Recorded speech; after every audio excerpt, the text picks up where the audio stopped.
চামুগুৰিৰ তেলিয়াগাঁৱত নিশা ভয়ংকৰ পথ দুৰ্ঘটনাত থিতাতে নিহত এজন ব্যক্তি। ৰখাই থকা ট্ৰাকৰ পাছফালৰ পৰা খুন্দা মাৰে জিঅ' বেগ 40 AS01NC 0787 নম্বৰৰ উজনি দিশে গৈ থকা মিনি ট্ৰাকে।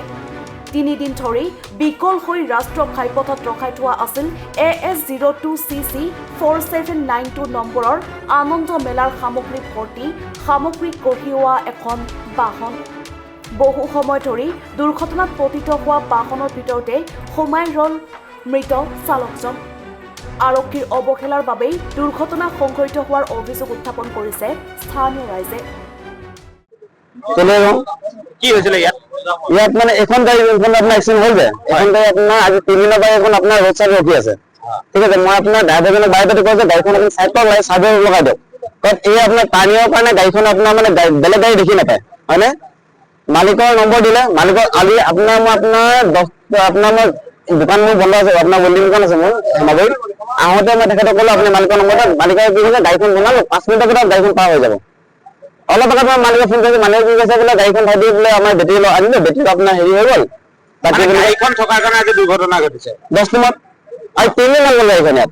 ঠিক আছে, এইটো আপুনি হওক মই হওক আমি তো কৈ লাভ নাই, হয়নে? প্ৰশাসন দেখি আছে বস্তুটো, হয়নে? গাড়ীখন কিহৰ কাৰণে বেয়া হৈছে এটলিষ্ট টেংকাৰ দি পেলাই গাড়ীখন চাইড কৰি দিয়ক, হয়নে? বেয়া কথা কৈছো। ঢুকাইছে নেকি? বৰ্তমান ঢুকাইছে এতিয়া বৰ্তমান গাড়ীখন। মানে এই গাড়ীখন থকাৰ কাৰণে এক্সিডেন্ট হৈছে। তাৰপিছত মানুহজন ঢুকাইছে। আৰক্ষী প্ৰশাসনক আপোনালোকে জনাইছিলে নে নাই? মানে জনাইছিল চব।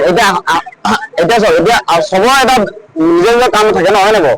এতিয়া মই তেখেতক ক'লো যে আপুনি গাড়ীখন চাইড কৰি দিয়ক। তেখেতে কৈছে আমি গাড়ীত চাইড কৰিব নোৱাৰো, কাৰণ কেলে কৈছো বোলে তেখেতে মেলা বস্তু আছে গাড়ীত। মেলা মানুহজনক আপোনাৰ মই 2 দিন মই ঘৰত খুৱাইছো।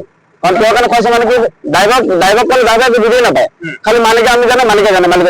2 দিন মই আপোনাৰ ঘৰৰ পৰা অহাৰ লগে লগে চাইছো বোলে গাড়ীখন আপোনাৰ বনাই আছে। বনাই আজি হ'ব কালি হ'ব, বনাই পেলাই গুচি যাব।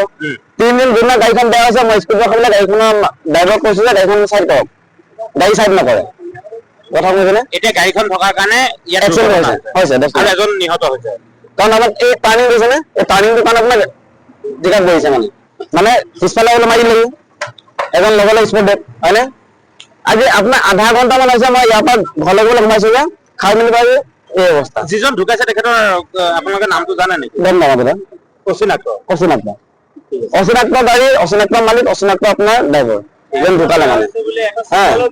এবাৰ মই আহি পেলাই গম পাই নে, মই আহি পেলাই মই কৈছো ইণ্ডিকেটৰ দিয়ক, ইণ্ডিকেটৰ দিয়ক। গাড়ীখন অন চাইডত ৰখা আছিলে, কোনো এটা চিগনেলো দিয়া নাই, কোনো হেৰি নাই, এনে ৰখা হৈ আছে। বেয়া হৈছে বুলি এটা চিগনেল দিব লাগে, কোনো চিগনেল নাই, কোনো হেৰি নাই, মানে এনে গাড়ীখন ৰখাই থৈ আছে। আমি গৈ আছো, ৰাতিপুৱা ভাবিছো কিবা এটা এক্সিডেন্ট হ'ব। এতিয়া আমি জাষ্ট আহিছো, আহি দেখোন আমাৰ এটা ড্ৰাইভাৰ মানুহ একদম স্পট ডেথ হৈ গ'ল। গাড়ীখন ৰং চাইডত থোৱাৰ কাৰণে এইটো হৈছে। আমাৰ আৰক্ষী প্ৰশাসনে যদি কিবা এটা ব্যৱস্থা ল'লেহেঁতেন, গাড়ীটো যদি চাইড কৰিলেহেঁতেন, তেনেহ'লে এই ঘটনাটো নহ'লেহেঁতেন। হয় নে নহয় দাদা? এই গাড়ীটো ৰং চাইডত চাওক না, আপুনি ৰডকেইটা ওলাই আছে, ড্ৰাইভাৰটো একদম ডাইৰেক্ট গৈ মাৰিছে, তাৰ কাৰণে স্পট ডেথ। ড্ৰাইভাৰটো কেনেকুৱা হৈছে গাড়ীটো আপুনি চাওক। আমাৰ ড্ৰাইভাৰ কেইটা মানে অলপ মানে চাই পিনিও চলাব লাগে, আৰু গাড়ীটো ৰং চাইডত ৰাখিছে, অলপ চাইড কৰিব লাগে। আমাৰ আৰক্ষী প্ৰশাসনেও কিবা এটা ব্যৱস্থা ল'ব লাগে। ধৰি পেলাই চামুগুৰিৰ পৰা বিদ্যুৎ বৰাৰ ৰিপৰ্ট, এনিভাৰ 24।